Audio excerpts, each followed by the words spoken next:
All right, calculus, we're looking at these step-by-step problems, trying to do some of these free responses, and now we have some problems that are looking at mean value theorem and antiderivatives and original functions, and let's just jump right into it. Okay, so let f and g be function whose derivatives are given by. Okay, so we have f and g, but we're given the derivatives, so that's something to note, as we're trying to note what's given, what's implied, is there anything about format as we read these, and especially what is the question and what do we do?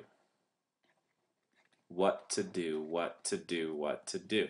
So the first one, it says, if it is known that f of 1 equals 5. Okay, so even more specifically, when x equals 1, f of x equals 5. Now here's kind of a note. When you have a given value, given a value for f, usually you're going to solve for some type of constant.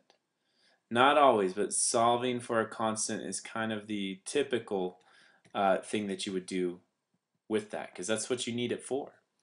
But that constant comes from the antiderivative of what we're looking with. Now we have f and g. We're really just interested in f here for part A, so let's use that. It says f prime of x is this piece. So what we're going to do is we're going to take the antiderivative of f prime of x and see what we get from that. And then we're going to have to solve for a constant, and then that's going to get us to f of x eventually. So first we have the antiderivative of 3x squared minus 2x minus 2 dx, of course. And if we're just using power rule here, there's this 3 is going to tag along. We got x to the third power over 3 minus 2x squared over 2 minus 2x, and then we have that plus c, that constant. Why do we have a constant? There are no limits, no boundaries, means that we're going to have a plus c. So that's what's happening here. But we know, so this is our f of x, right here. This is f of x. The only problem is it's not okay to have an unknown constant there. So we got to figure out what that is based on the relationship of f of 1 equal 5. So we're going to plug in x equals 1, and that's going to equal to 5. So this will be, well, those will simplify. Those will simplify. That means that 1 cubed minus 1 squared minus 2 times 1 plus c equals 5. So if we simplify this a little bit more, the 1 minus 1, those go away. Then we have negative 2 plus c equals 5. C then equals 7. Alright, so we have c equals 7, we have our f of x. If we wanted to write an actual conclusion answer here, we would say f of x equals x cubed minus x squared minus 2x plus 7 is that value for c. So that's part A. It's pretty straightforward. It was actually one of the easier problems, not involving as much reasoning, but mostly just process. Let's look at the next part of this. Now we get to a little more detail. Using the answer from part A, find the x value or values, maybe there's more than one, guaranteed by the mean value theorem of f on the interval -1 to 1. Okay, so what does that mean? So we have an interval here, and we're talking about mean value theorem. So the mean value theorem for integration, because that's what we're working with here. That means that we're going to go from -1 to 1. And there's a couple of ways to do this. It's kind of, we can do it with integration, or we can do for differentiation. I'm going to show you integration first. So we have this piece here, and it's really, we got the integral from a to b times 1 over b minus a, or divided by b minus a, of f prime of x dx here. So how do we calculate that with what we have? That would be the integral from -1 to 1 of 3x squared minus 2x, or yeah, minus 2x minus 2. Is that it? I think it is. Let's double check. Yep, minus 2 dx. But we're going to divide that by the end minus the beginning. So 1 minus negative 1. So let's simplify that. We already know the antiderivative of this. We got x cubed minus x squared minus 2x. We're evaluating that from negative 1 to 1. And we're going to divide that by 2. So then the next thing that we're looking at for the mean value theorem here, we got to plug in these values, see what we get with, and then we actually got to find the values that guarantees that. So we're going to have 1 cubed minus 1 squared minus 2 times 1. That's our top. Then we got to subtract from that negative 1 cubed minus negative 1 squared minus 2 times negative 1. That almost looks like 2 minus 1. Let's fix that. 2 times negative 1. Okay, so lots going on here, and it's all that divided by 2. So here we got 1 minus 1 and then a negative 2. So that's a negative 2. Now this first term is going to be a negative 1. The next one is going to be 1, but then this minus, so that's another minus 1. And then we got negative 2, but then positive, so that's plus 2. But then we have this negative being distributed to each of these. So it's going to be plus 1, minus 2. So we got negative 2 plus 1, minus 2, all divided by 2. Simplify that, and you're going to get negative 2 over 2, or just negative 1. So this is the average value of f. Now, the interesting thing then is that's not what it actually asked for. It said find the x values that will help you find the mean value. What does that mean? This is not an x value. This is an output. What we need to find out is when does f of x, if f of x equals negative 1, what does x equal? So that's an equation that we have to solve. We got to set f of x equal to negative 1 and then solve. So I'm going to say that f of x, we had said is x cubed minus x squared minus 2x plus 7.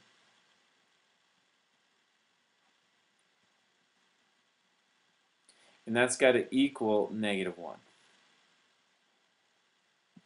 So if I were to try and solve this as an equation, there's a lot of things you could do. So I'm going to add 1 to both sides.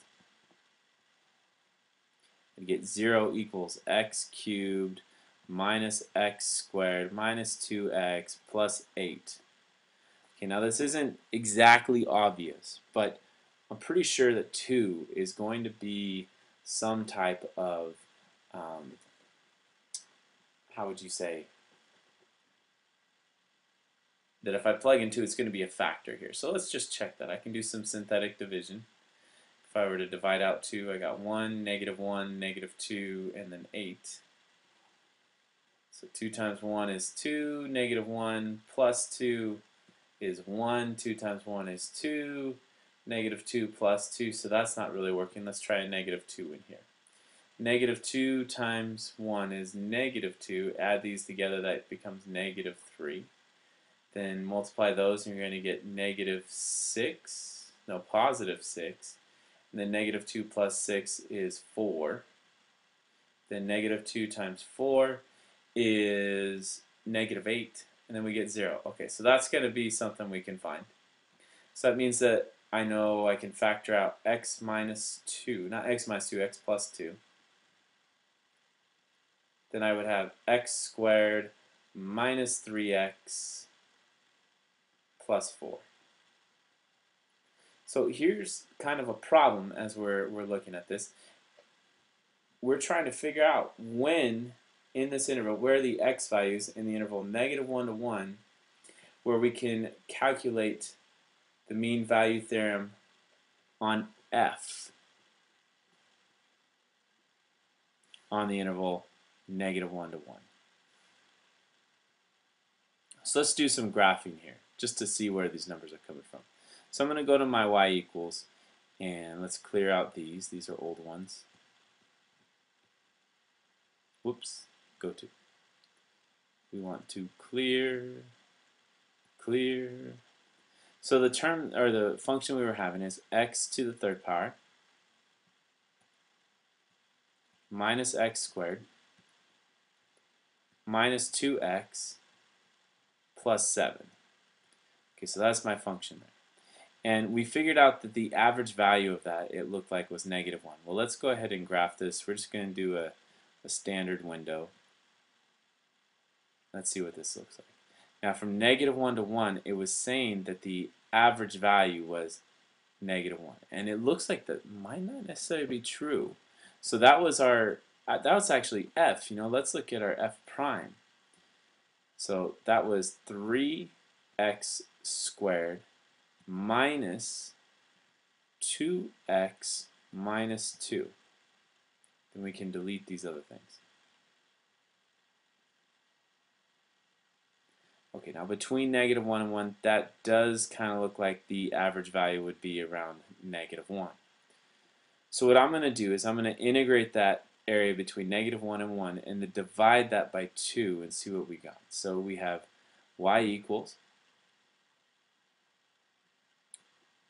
or not y equals, we were right there. Well, what am I doing? I want to calculate the area. I want to calculate the area, so that's 7. The lower limit is -1. The upper limit is 1. And I get -2. But now remember, we are doing that over an interval that's 2 wide, 2 units wide. So we got to divide by 2, and that gave us this -1 over here, right there. So then the question really is, after we're doing all this here, is when does f of x equal -1? I want to show you guys a shortcut to do this because I think that I'm making it kind of complicated. We can do it with our calculator. And honestly, I'm going to treat this as a calculator question. Whoops, deleted a couple extra things there. What was this? We got -2 plus 1 plus 1 minus 2 all over 2, which equals -1, which led us to this over there. I'm going to figure out when this function equals -1. So I'm going to go back here. I'm going to type in a new function. I'm going to type in y equals -1. I go to my graph. And it looks like it's going to cross at a couple of places. Now I want to zoom in. So I'm going to set my window from -1 to 1. And for the y-axis, let's go from -2 to 2. Not very tall. Well, it looks like we go a little bit lower than that. So let's go a little bit lower and slightly, no, we don't need to really go wider, but let's go a little bit lower. We'll go all the way down to -3. There we go. So now I want to find where these intersections are. I want to figure out, looks like maybe there and also maybe here. So where are those values? How do I find the intersection between two graphs? Wait, how do I calculate? Second, calculate the intersection, number 5. So I'm going to move over on this line and tell them about where the intersection is. And it looks like we're at -0.3333333333. That means that we would be at -1/3. So x equals -1/3 is one of the options.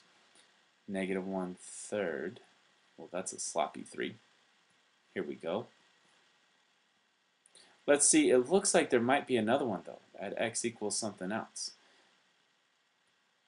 So I'm going to check the other one. Second, calculate, intersect, which is number 5 on my calculator.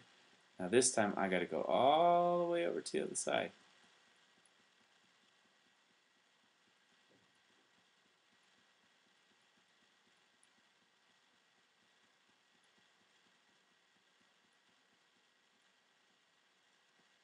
Right about there it looks like. Okay, and second curve about the same place. Guess about the same place. It says at 1. So x equals 1. Now here's something that's very interesting. See this interval right here? This is an open interval. That means that it does not include x equals 1 is not optional. It's not included. Not included. And I had a feeling that might pop up, but I wanted to double check. So x equals 1 doesn't count. But x equals negative 1/3, that definitely counts. So there's all this algebra going on there, but I want you to see that if you know how to at least set it up and find this average value, to figure out when x equals that average value here is not a big deal. It's an intersection between the graph of the constant and the curve itself. Okay, so let's look at the next piece of this question. It says, show that the answer in part B would be the same if there was no information given about the value of f at any x value. Well, here's what's kind of interesting, because you know when we're trying to find the average value from -1 to 1, when we do this antiderivative, so when we calculate a definite integral, and what does a definite integral mean? That means there's no boundaries.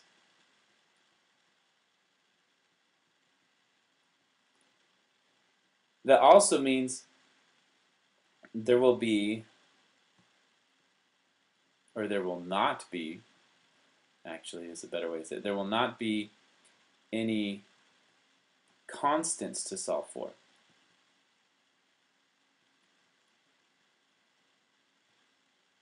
Which also implies, this also means, we do not need any given information where f of, c equals d kind of thing. That kind of thing. We don't need it at all.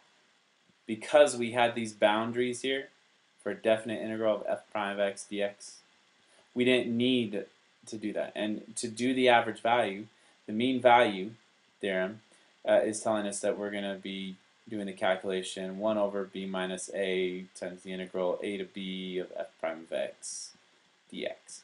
Or the other version was a to b. It's actually the same thing, like that. Okay, so we have this calculation. This is why we didn't really need that. This is just more of an explanation about some stuff. It's not a huge deal, especially not for the free response we're going to be doing in class. But let's look at how this problem finishes off. We haven't used G, but we are about to. Okay, so something's different in this language. The average rate of change. Well, the average rate of change of G is going to be, so the average rate of G is going to be G of B minus G of A over B minus A. Think about this. What's the average rate of change? Well, the average rate of change is G of B minus G of A. And G of B minus G of A is the same thing as the integral from A to B of G prime of X. So in reality, if we're just doing that calculation, then dividing by B minus A, it's like what we just did before. It's finding the average or the mean value for that function over this interval from 1 to 4. So we need to figure out what was G again. Let's go back, take another look, see what G is. G is x minus 1 over square root of x. So G of x, or G prime of x, pardon me, is x minus 1 over square root of x. Now because we're going to be doing some differentiation here, not differentiation, some antiderivatives, it does help to actually split this up into individual terms. This is the same thing as x over square root of x minus 1 over square root of x. Let's simplify that even more. That's the same thing as x to the first power over x to the 1/2 minus x over, or 1 over x to the 1/2. So now some simplifying here, a quick power adjustment when you have same base, different powers, but we're dividing, we're going to subtract. So the first term is going to be x to the 1/2. The second term, we're going to move this up to the top, and that'll become x to the negative 1/2. So that's my g prime of x. And I want to integrate that from 1 to 4. And then I'm going to divide by that interval 4 minus 1. dx, of course. So now let's do some calculation. So it's a power rule for each one of these. The first one is going to become x to the 3/2 over 3/2, but when I flip it, it's going to become 2/3. Then the second piece is going to be x to the 1/2, but over 1/2, which really becomes 2 over 1. We're going to evaluate that from 1 to 4, and then divide by 4 minus 1, which in this case is 3. So what do we do here? We just got to plug in some numbers and see what we get. So the first one is going to be 2 times 4 to the 3/2 minus 2 times 4 to the 1/2. So that's our first term. That's our top, you could say. But then we're going to minus or subtract the bottom, which is 2 times 1 to the 3/2 minus 2 times 1 to the 1/2.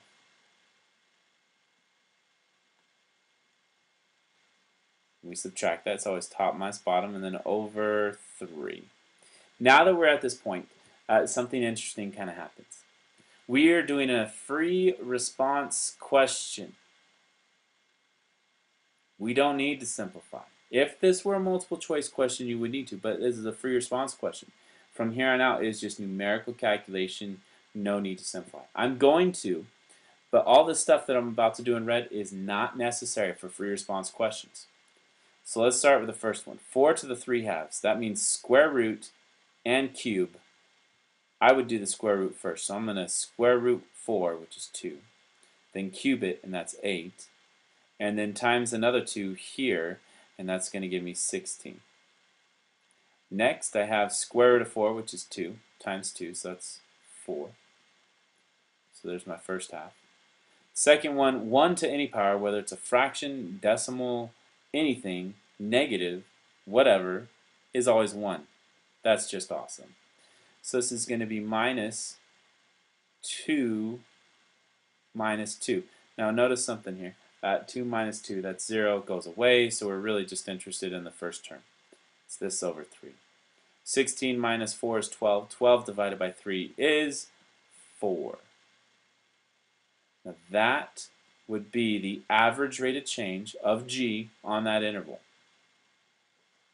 So lots of stuff was happening here. I think the key things I really want to highlight to you guys is that this was a very mechanical type problem. So how were they really attacking our problem solving? A lot of it was here. And there's some key things that kind of stand out. Use the answer in part A to find the x values. That was big. That was a big idea. It didn't say find the average value. It said find the x values.